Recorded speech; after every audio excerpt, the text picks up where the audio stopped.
What's good, YouTube? Nappy Boy 92 here, back again, once again. And today, people, it's Thursday, so you know that means we have another Pokemon Top 5. Now, last week you all voted on what you wanted to see in this week's Top 5, and by a landslide, Water-Type won. Last week I asked you all if you'd rather see Water-Type or Fire-Type for this week's Top 5, and let me just say, Water-Type won by a landslide. It had at least double the votes of Fire, and that's a good thing because my favorite type just happens to be Water-Type. So you know this week's countdown is going to be amazing. Keep in mind that this top 5 is 100% opinionated. So if you don't agree with it, make sure you voice your own opinion in the comment section below and share with us your top 5 as well. Stick around to the end of the episode to see which types you can vote for next week's top 5 as well. So without any further ado, let's go ahead and get right into it. Starting off the countdown this week, we have Crawdaunt in the number 5 slot, and a lot of you guys may be thinking, Nappy, why the fuck did you put Crawdaunt in your top 5? I put him in there simply because of the fact that he is unique. I don't really see a whole lot of people using him at all. And when 3rd generation first came out, I had a Crawdaunt on my team, and he was a straight monster. I think a lot of people don't give him the credit that he deserves because of his pre-evolved form Corphish. Really isn't all that spectacular, but trust me, if you put the time in, and you put the effort in, and you can evolve him, Crawdaunt is a beast. Another thing that a lot of people don't really know about Crawdaunt is that he's part water type and he's part dark type. So he has a wide variety of moves that can be used against a whole slew of different enemies, and trust me when I say Crawdaunt is amazing to have on your team. And if you've never tried him, please next time if you have the chance, try Crawdaunt out. He's unique and he's amazing, and that's why he's number 5 on my list. Moving right along, we had to go old school for the number 4 slot, Poliwrath. I think that this is the OG Water-Type Pokemon right here, with the exclusion of like starters and crap like that. Poliwrath is like that dude. He is that dude right there. Like, you can't look at Poliwrath and not like him. You can't look at Poliwrath and say, you know what? I bet you he sucks. You know, Poliwrath is just fucking amazing, and the fact that he's part water and part fighting at the same time, the dude is a straight powerhouse. He's a straight powerhouse. You already know, if you know me, you already know that I am 100% offensive all the time, and Poliwrath is that dude. He's that dude. And in addition to that, he's unique in the sense that he evolves through a water stone. You don't really see a whole lot of Pokemon, especially water type, that evolve through a water stone. Off the top of my head, the only thing I can think of is Vaporeon. So just because of that, and because he's OG 1st generation, he's number 4 on my list. Moving right along, we mentioned Blastoise earlier, and number 3 is a 5-way tie.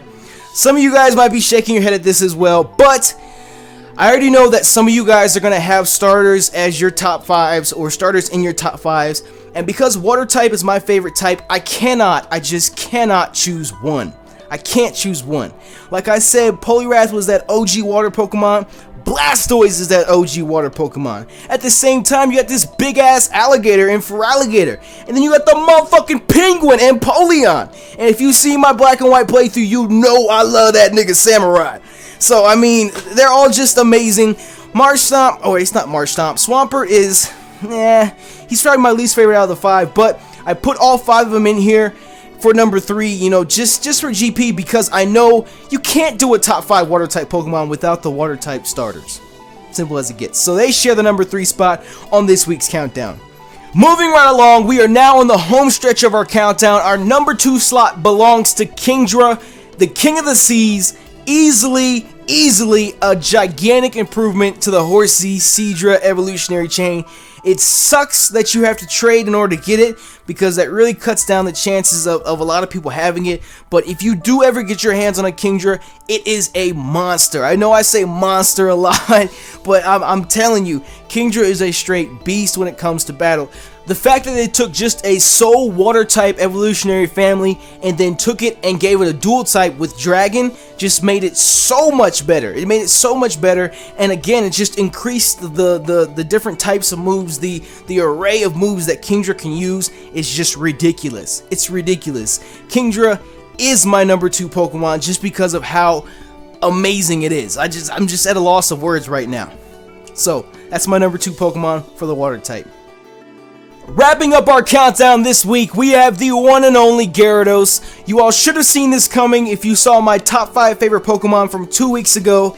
I mean, you see the red Gyarados on your screen right now. He's basically got legendary fame in 2nd generation because of Lake of Rage. Everybody knows the red Gyarados.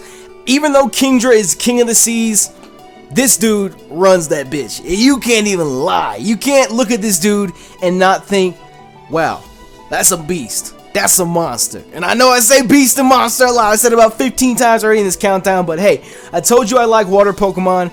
And I used a Gyarados in my Sapphire playthrough. And to be 100% honest with you, I would use this motherfucker in every single Let's Play from here on out.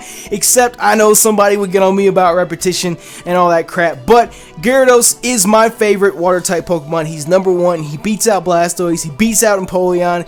Even though I love them niggas so much. But he's number 1. There you have it. So I hope you all enjoyed this week's top 5 countdown of water-type Pokemon. If you did, please remember to hit that like button down below and leave your top 5 favorite water-type Pokemon in the comment section as well. Now for next week's top 5, we can choose between either fire-type or electric-type. It's a tough choice, I know. All of you that voted fire-type last week, you have a chance at redemption, so I'm crossing my fingers because I know fire is going to be amazing. I already know it is, but those are your choices for next week. As I said, share with us your top 5 in the comment section below. Hit that like button for me if you haven't as well. And as always, people, thank you for checking out the video. You know me, YouTube, Nappy 92.